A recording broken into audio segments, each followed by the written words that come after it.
Bitcoin.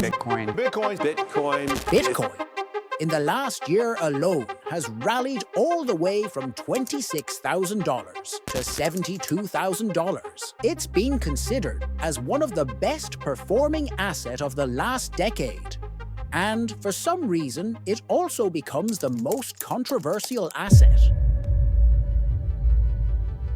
This is the one subject that either people hate or love talking about. As a result of that, it just allows widely different opinions in terms of its value, as there are some analysts who believe that it should be priced above $1 million, while others compare it to just pure gambling.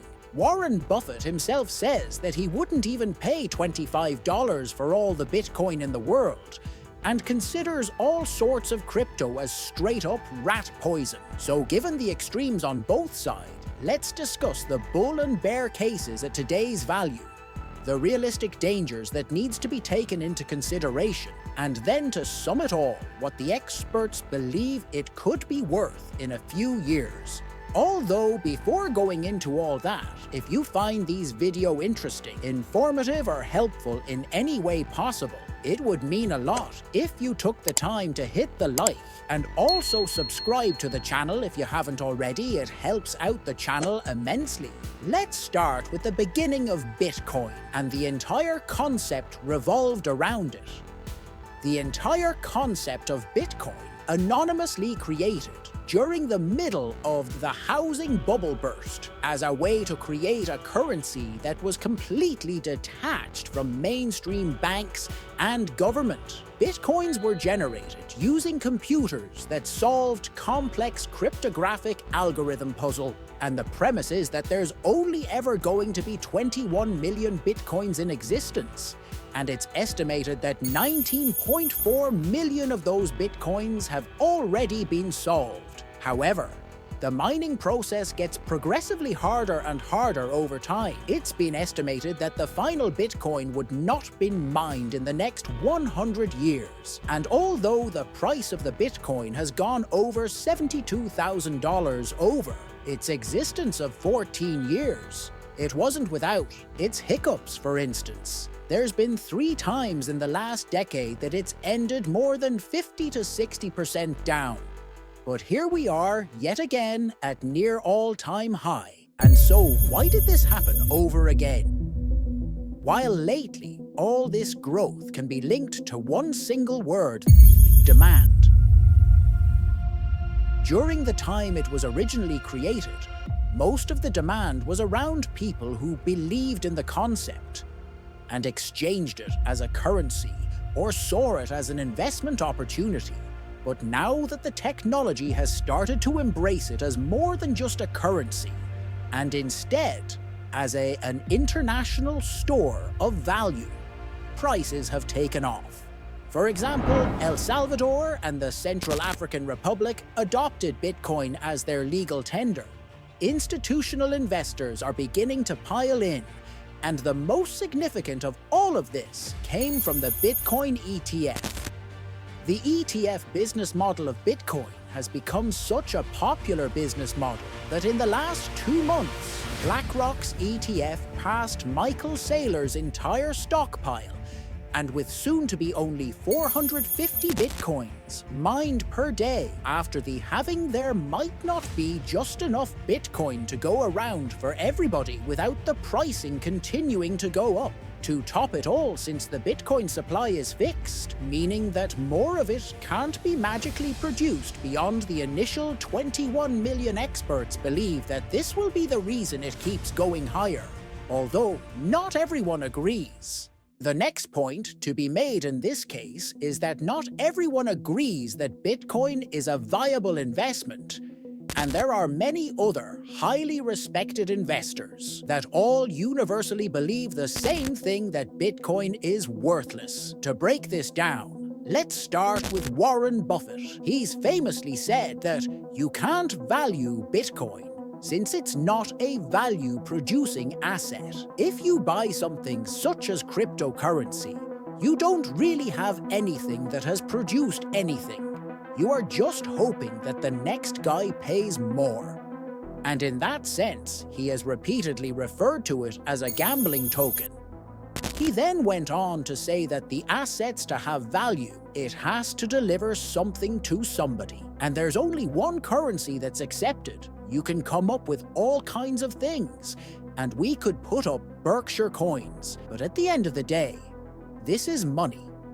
And there's no reason in the world why the United States government would allow the Berkshire's money to be replaced by theirs, which is the US dollar. And even though this feels like a rational explanation, Charlie Munger feels a lot stronger. In the past, he's referred to Bitcoin as a rat poison that would go to zero. Anyone who disagrees is an idiot. The CEO of JP Morgan, Jamie Dimon, also agrees with this slamming. It is as worthless and a tool for criminals, and then drawing a comparison to that of smoking, where you have a right to do it, but it's not good for you.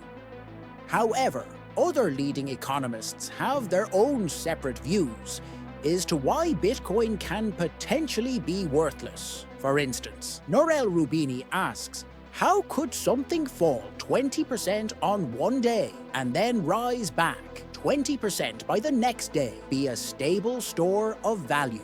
A professor from Harvard also fairly argues that people in power will move quickly in order to regulate anonymous transactions, which would take away massive selling point to being to use something that isn't as closely tracked as the traditional banking system. Although all of that pales in comparison to that one investor, Peter Schiff. He's an economist and an investment advisor who's been fairly open about his distaste of Bitcoin dating all the way back to 2017. And recently his headline has gone somewhat viral. He said that this might be your last chance to sell all of the Bitcoin and buy gold and silver at favorable prices. If you fail to act, have fun staying poor. It's been very apparent that Peter Schiff does not like Bitcoin, and he hasn't for more than 7 years. Anyways, gold has always been a fair and stable store of value, but as an investment, it doesn't even come close, with just about every other asset class, each one of them outperforming it since 1974. But because both gold and Bitcoin serve separate needs, it's not as logical in order to make a sensible comparison between the two. Some analysts have predicted that the reasonable price for Bitcoin could reach as high as $150,000 by the end of 2024, by assuming up to $10 billion worth of inflow for 2024, and another $60 billion for 2025. Million. However, the highest prediction seen so far is by Robert Kiyosaki, by believing that single Bitcoin will be worth $2.3 million. However, there aren't any solid explanations behind these figures, and all of it could mean nothing if not backed by reasonable explanations. However, to be fair, there are others still skeptical, like Deutsche Bank, whose customers firmly believe that it'll fall below $20,000 by the end of the year. Harry Dent says that the US economy's biggest crash would send Bitcoin to $200, and Jamie Dimon still thinks that it's like owning a pet rock. All of these talks around cryptocurrency comes with a fair explanation, that for the first time people could take complete ownership of their money. Younger people also see cryptocurrency, a way of providing financial future by taking matters into their own hands and investing in something their parents wouldn't even consider. Of course, all of this come with potentially disastrous risks, and so this would be a fair argument to make that something like Bitcoin has a purpose, and one day it could be worth a lot of money. But as time and time again proven, it could also drop by a substantial amount, and that needs to be considered. So with that said, we would love to hear from you guys. What you think about this? Feel free to leave a comment below, and we will see you in the next one.